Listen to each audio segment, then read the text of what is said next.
प्रिय प्रदेशवासियों, नमस्कार।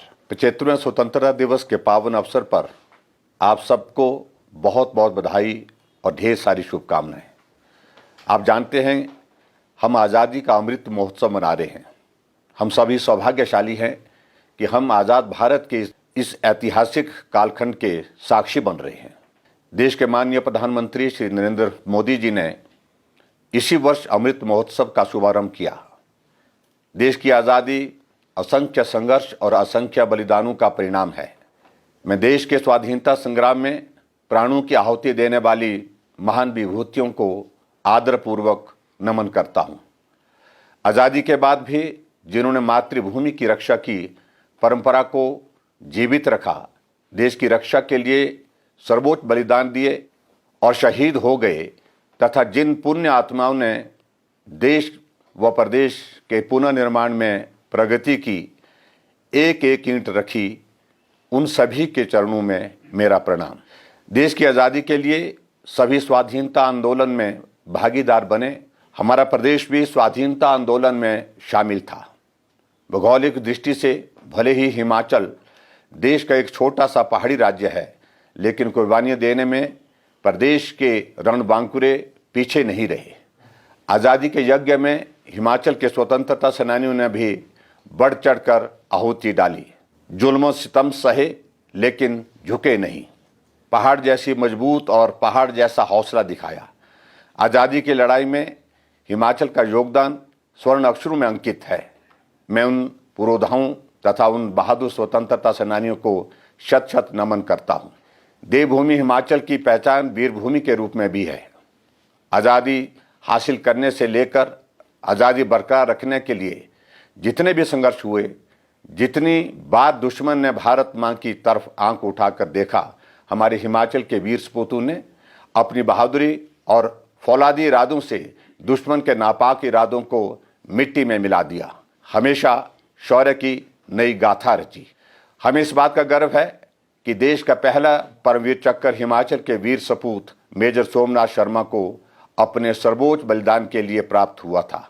उसके पश्चात colonel DS Thapa, captain Vikram Batra तथा राइफलमैन संजय कुमार को भी अतुलनीय शौर्य के लिए यह सर्वोच्च सम्मान प्राप्त हुआ। इसके अतिरिक्त प्रदेश के वीर जवानों को मातृभूमि की रक्षा के लिए अदम्य साहस, शौर्य और वीरता का परिचय देने के लिए 2 अशोक चक्र तथा 1096 वीरता पुरस्कार से सम्मानित किया गया। प्रदेश के जवानों को मिले बहादुरी के यह तमगे हमारी नई पीढ़ी को देश के लिए सर्वोच्च बलिदान की प्रेरणा देते रहेंगे। हमें अपने बहादुर सपूतों और उनकी कुर्बानियों पर गर्व है। प्रदेश के नौजवानों के लिए सेना में भर्ती होना हिमाचल की गौरवपूर्ण परंपरा का हिस्सा रहा है। हमारे सेवारत जवानों सरहदों पर मुस्तैदी से डटे हैं और हमारे पूर्व सैनिक प्रदेश के विकास और नवनिर्माण में महत्वपूर्ण भूमिका निभा रहे हैं। हमारी सरकार वयोवृद्ध स्वतंत्रता सेनानियों के आश्रितों, सैनिकों, भूतपूर्व सैनिकों तथा उनके परिवारजनों के कल्याण के प्रति वचनबद्ध है। प्रदेश सरकार द्वारा उनके कल्याण के लिए अनेक योजनाएं चलाई जा रही हैं। देश के यशस्वी प्रधानमंत्री श्री नरेंद्र मोदी जी के मजबूत व दूरदर्शी नेतृत्व में आज भारत समूची दुनिया में एक सशक्त राष्ट्र के रूप में उभरा है। पूरा विश्व आज हमारे देश की ताकत व क्षमता का लोहा मान रहा है। हमारी सैन्य क्षमता बढ़ी है और हमारी सीमाएं पूरी तरह से सुरक्षित हैं। प्रदेशवासियों, हमने देखा है देश के यशस्वी प्रधानमंत्री श्री नरेंद्र मोदी जी के नेतृत्व में केंद्र सरकार द्वारा शुरू की गई योजनाएं तथा ऐतिहासिक निर्णय वरदान साबित हो रहे हैं। चाहे मेक इन इंडिया कार्यक्रम हो, वर्ष 2022 तक किसानों की आय को दोगुना करना हो, या नई राष्ट्रीय शिक्षा नीति हो, ये सभी आत्मनिर्भर भारत के संकल्प को पूरा करने में सहायक सिद्ध होंगे। प्रदेशवासियों, इस छोटे से प्रदेश ने वर्ष 1948 में अपने गठन से लेकर अब तक अपनी विकास यात्रा में कई आयाम स्थापित किए हैं। आज हिमाचल ने देश के पहाड़ी राज्यों में आदर्श राज्य कहलवाने का गौरव हासिल किया है। कई क्षेत्रों में तो हमारे प्रदेश ने देश के बड़े राज्यों को भी नई राह दिखाई है। निस्संदेह इसका श्रेय इस प्रदेश की कर्मठ, ईमानदार और भोली भाली जनता के दृढ़ संकल्प और इच्छा शक्ति और ईमानदार प्रयासों को जाता है। भाई और बहनों, आप सबके व्यापक समर्थन से 27 दिसंबर 2017 को हमारी सरकार ने कार्यभार संभाला था। हमने पहले ही दिन से ये प्रयास किए हैं कि हम जन आकांक्षाओं पर खरा उतरें, जनता व सरकार के बीच दूरी को खत्म करें, जवाबदेही और पारदर्शिता के साथ नीतियों और कार्यक्रमों को जनता तक पहुंचाएं, ताकि जन जन की भागीदारी इस विकास यात्रा में सुनिश्चित हो सके। हम इसमें कामयाब भी रहे। गुड गवर्नेंस के मामले में आज देश के कई राज्य हमारा अनुसरण कर रहे हैं। इन 3.5 वर्षों में सरकार ने प्रदेश के चहुमुखी विकास व लोक कल्याण की कई योजनाओं की शुरुआत की है। कार्यभार संभालते ही हमारी सरकार ने वृद्धजनों को सम्मान देते हुए सामाजिक सुरक्षा पेंशन की आयु सीमा को बिना किसी आय सीमा के 80 वर्ष से घटा करके 70 वर्ष किया। प्रदेश में कुल 6,09,000 सामाजिक सुरक्षा पेंशन लाभार्थी हैं। वर्तमान वित्तीय वर्ष 2021-22 में पेंशनों को लाभान्वित करने के लिए अब तक लगभग 256 करोड़ रुपए व्यय किए जा चुके हैं। स्वर्ण जयंती नारी संबल योजना के तहत 65 वर्ष से 69 वर्ष तक की आयु की सभी पात्र वरिष्ठ महिलाओं को बिना आय सीमा के 1,000 रुपये प्रति माह प्रदान किए जा रहे हैं। हमारी सरकार ने शगुन योजना आरंभ की है, जिसके तहत गरीबी रेखा से नीचे रहने वाले परिवारों की बेटियों को विवाह के समय 31,000 रुपये का अनुदान दिया जा रहा है। जो हमारे लिए गर्व की बात है कि प्रधानमंत्री की आर्थिक सलाहकार परिषद की रिपोर्ट के अनुसार 50 लाख से कम बुजुर्गों के आबादी वाले राज्यों की श्रेणी में हिमाचल प्रदेश ने बुजुर्गों की देखभाल में प्रथम स्थान प्राप्त किया है। भाई और बहनों, हमारी सरकार ने जनता से सीधा संवाद स्थापित करने तथा जन शिकायतों का तत्काल समाधान करने के लिए जो जनमंच कार्यक्रम शुरू किया, उसे प्रदेश ही नहीं देश भर में सराहा जा रहा है। आप सब ने खुलकर इस कार्यक्रम में अपनी सहभागिता दर्ज करवाई है और कार्यक्रम को सार्थक और सफल बनाया है। कोरोना के कारण जनमंच हाल ही के दिनों में रोकना पड़ा है। भविष्य में स्थितियां अनुकूल होते ही इसे पुनः आरंभ किया जाएगा। हमारी सरकार ने लोगों को घर बैठे ही अपनी समस्याओं का समाधान करवाने के लिए सुविधा प्रदान करने हेतु मुख्यमंत्री सेवा संकल्प हेल्पलाइन 1100 आरंभ की है।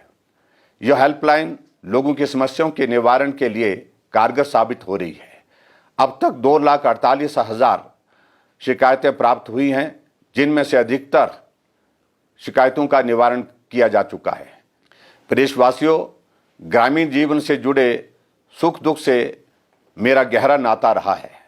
बालन की लकड़ियां इकट्ठी कर चूल्हे के धुएं से जूझते जूझते खाना पकाना महिलाओं के लिए बहुत ही कष्टदायक अनुभव होता था।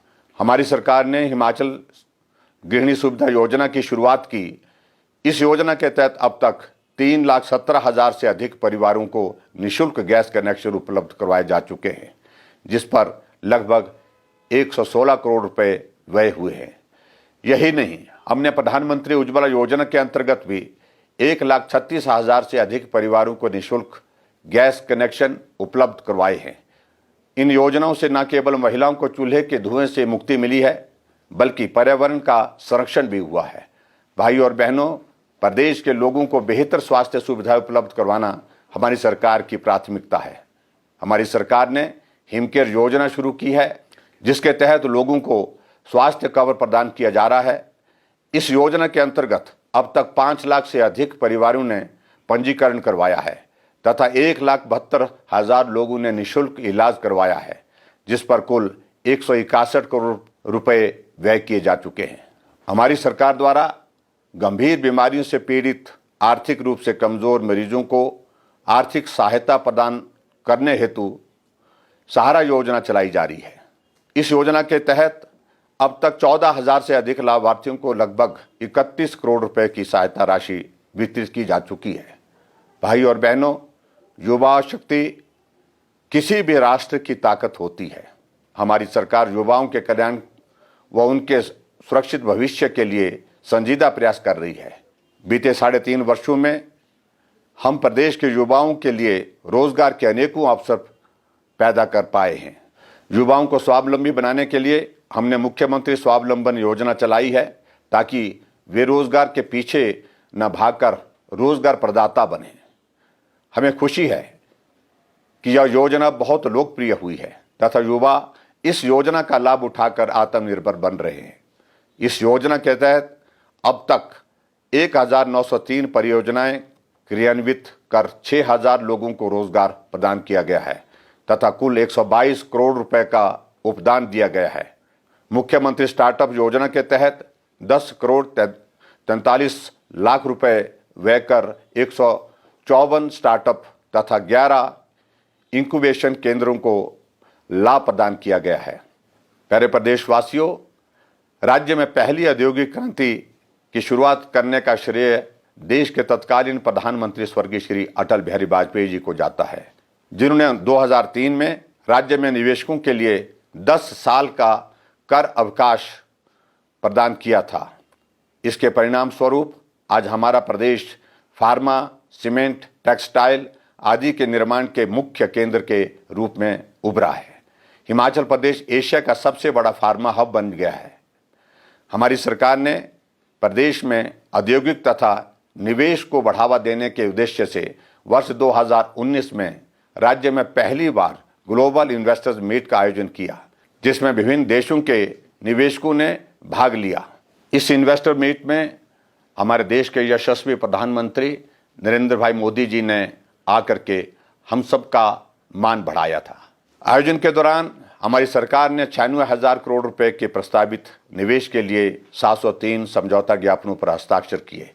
इसके बाद 13,000 करोड़ रुपए से अधिक के निवेश की 240 परियोजना की प्रथम ग्राउंड ब्रेकिंग सेरेमनी का सफलतापूर्वक आयोजन किया गया था। अब दूसरा ग्राउंड ब्रेकिंग समारोह प्रस्तावित है। कृषि व बागवानी प्रदेश की अर्थव्यवस्था की रीढ़ है। हमने मुख्यमंत्री खेत संरक्षण योजना आरंभ कर खेतों की बाड़बंदी पर ध्यान केंद्रित किया, जिसका किसानों को बहुत लाभ हुआ है। अब तक हमारी इस योजना का 4,312 किसान लाभ उठा चुके हैं और इस योजना पर अब तक करीब 150 करोड़ रुपए व्यय किए जा चुके हैं।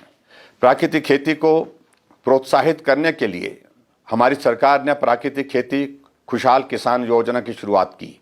हर्ष की बात है कि प्रदेश में अब तक इस योजना के तहत 1,18,504 किसान प्राकृतिक खेती को अपना चुके हैं और लगभग 6,500 हेक्टेयर क्षेत्र पर प्राकृतिक खेती की जारी है। हमारी सरकार ने कृषि उत्पाद संरक्षण योजना के तहत लगभग 51 करोड़ रुपए व्यय करके 9 लाख वर्ग मीटर क्षेत्र एंटी हेल नेट के तहत लाने में सफलता हासिल की है। इससे करीब 7,000 बागवान लाभान्वित हुए हैं। हमारी सरकार ने जल से कृषि को बल योजना शुरू की है। इस योजना पर 67 करोड़ रुपए व्यय कर 292 हेक्टेयर क्षेत्र में सिंचाई सुविधा प्रदान की जा चुकी है और इससे 1,172 किसान लाभान्वित हुए हैं। भाई और बहनों, प्रदेश के सभी गांव और बस्तियों में लोगों को स्वच्छ पेयजल उपलब्ध करवाने तथा लोगों को जल जनित बीमारियों से सुरक्षित रखने के लिए भी हमारी सरकार ने गंभीरता से प्रयास किए। जल जीवन मिशन के तहत अब तक लगभग 6 लाख घरों को पेयजल कनेक्शन उपलब्ध करवाए जा चुके हैं। स्पीति स्थित प्रदेश के सबसे ऊंचे गांव टाशिंगंग में भी पेयजल कनेक्शन उपलब्ध करवाया गया है। हमारी सरकार ने समाज के कमजोर वर्गों के उत्थान को हमेशा सर्वोच्च प्राथमिकता दी है। गरीब का भी अपना घर हो, ये हमारा संकल्प है। इसे पूरा करने के लिए हमने मुख्यमंत्री आवास योजना की शुरुआत की है। इस योजना के तहत अब तक लगभग 70 करोड़ रुपए से अधिक व्यय करके 4,500 मकान निर्मित किए गए हैं। इसके अतिरिक्त प्रदेश में प्रधानमंत्री आवास योजना के तहत भी 46 करोड़ रुपए से अधिक व्यय करके लगभग 9,000 मकान निर्मित किए गए हैं तथा शहरी आवास योजना के तहत अब तक 5,000 से अधिक मकान निर्मित किए जा चुके हैं। हमारे प्रदेश में विशाल जल विद्युत क्षमता उपलब्ध है। राज्य में लगभग 27,000 मेगावाट की अनुमानित जल विद्युत क्षमता है, जिसमें से 24,000 मेगावाट क्षमता दोहन योग्य है। विभिन्न क्षेत्रों के तहत अब तक लगभग 11,000 मेगावाट क्षमता का दोहन किया जा चुका है। हमारा प्रदेश पावर सरप्लस राज्य है। हिमाचल प्रदेश देश में सबसे कम दरों पर बिजली प्रदान करने वाले राज्य के रूप में जाना जाता है। मुख्यमंत्री रोशनी योजना के तहत 11,084 कनेक्शन प्रदान किए जा चुके हैं। प्रिय प्रदेशवासियों, सड़कों का निर्माण हमारी सरकार की प्राथमिकता है। 1948 में प्रदेश के गठन के समय केवल 288 किलोमीटर वाहन योग्य सड़कें थी। वर्तमान में राज्य में लगभग 40,000 किलोमीटर वाहन योग्य सड़कें हैं। प्रदेश में प्रधानमंत्री ग्राम सड़क योजना वरदान साबित हुई है। योजना के तहत 2,700 करोड़ रुपए के 780 कार्य पूर्ण किए जा चुके हैं। कुल 278 बस्तियां सड़कों से जोड़ी गई व 5,152 किलोमीटर सड़कें निर्मित की गई।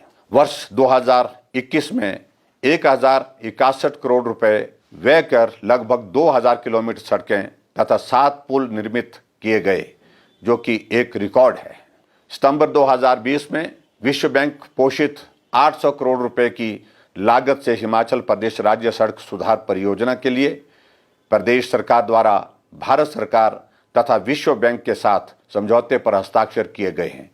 इस योजना के अंतर्गत प्रदेश की प्रमुख परिवहन संस्थाओं का पुनर्गठन व मूलभूत सुधार करना तथा प्रदेश में बागवानी और समग्र आर्थिक विकास को प्रोत्साहन देने के लिए प्रथम चरण में 90 किलोमीटर सड़कों का उन्नयन तथा सड़क सुरक्षा के लिए व्यापक सुधार प्रस्तावित हैं। इसके अतिरिक्त सड़क दुर्घटनाओं की रोकथाम के लिए इस परियोजना के अंतर्गत 140 करोड़ रुपए की धनराशि व्यय की जाएगी। हमारी सरकार ने शिमला, मनाली और धर्मशाला में भीड़ भाड़ की समस्या से निपटने के लिए परिवहन के एक अभिनव साधन के रूप में दूर दराज के क्षेत्र को कनेक्टिविटी प्रदान करने के लिए रोपवे बनाए जा रहे हैं।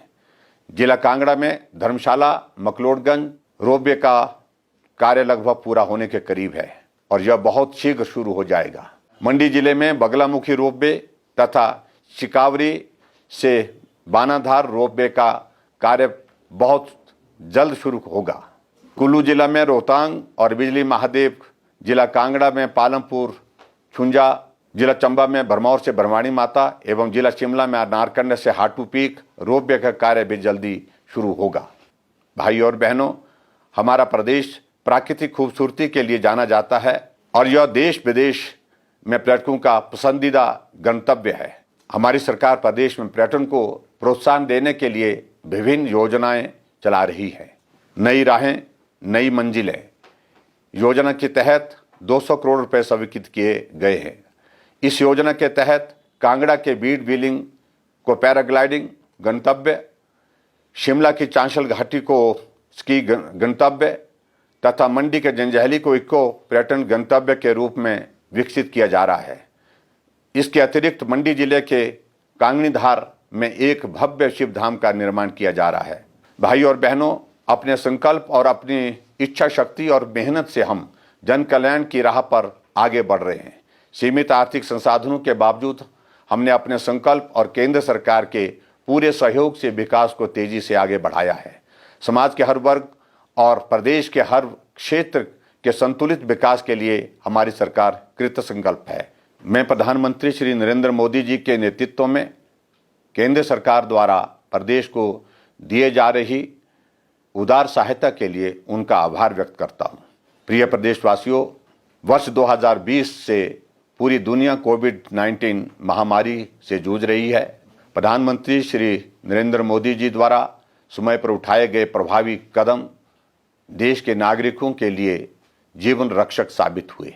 बात विकट आर्थिक परिस्थितियों से निपटने के लिए आर्थिक पैकेज की घोषणा की हो या जरूरतमंद लोगों को सीधे आर्थिक सहायता प्रदान करने की हो या सभी को मुफ्त वैक्सीन प्रदान करने की हो, प्रधानमंत्री जी ने संरक्षक के रूप में आदर्श प्रस्तुत किया है। कोविड की चुनौतियों के बावजूद प्रदेश सरकार ने आपके सहयोग से मूलभूत सुविधाओं को सुचारू रूप से संचालित कर प्रदेश की आर्थिकी को पुनः पटरी पर लाने की कोशिश की है। आप सभी प्रदेशवासियों के सहयोग से इसके संक्रमण को रोकने में हम काफ़ी हद तक सफल हुए हैं। कोरोना के नियंत्रण के लिए पूरे देश में मुफ्त वैक्सीनेशन का सबसे बड़ा अभियान चलाया गया है। हमारा प्रदेश इस टीकाकरण अभियान में अग्रणी राज्यों में शामिल है। मैं आप सभी प्रदेशवासियों तथा कोरोना योद्धाओं का कोरोना नियंत्रण में दिए गए अपने अपार सहयोग के लिए आभार व्यक्त करता हूं। हमें टीकाकरण अभियान में तो शामिल होना ही है, साथ में दवाई भी कड़ाई भी के मंत्र को अपनाना है और किसी भी प्रकार की कोताही नहीं बरतनी है। कोरोना पुनः अपने पांव पसार रहा है, हमें और भी सजग व सतर्क रहना होगा और एक जिम्मेदार नागरिक की भूमिका निभानी होगी। प्रिय प्रदेशवासियों, आप हमारी ताकत हैं। आपका स्नेह हमें आगे बढ़ने के लिए प्रेरणा देता है। आपका विश्वास हमारी पूंजी है। मैं सौभाग्यशाली हूं कि हमारी सरकार को कदम कदम पर आपका बहुमूल्य सहयोग व मार्गदर्शन मिल रहा है। इन्हीं शब्दों के साथ एक बार फिर मैं आप सबको स्वतंत्रता दिवस की शुभकामनाएं देता हूं तथा सबके स्वस्थ, सुखमय और समृद्ध जीवन की कामना करता हूं। जय हिंद, जय हिमाचल।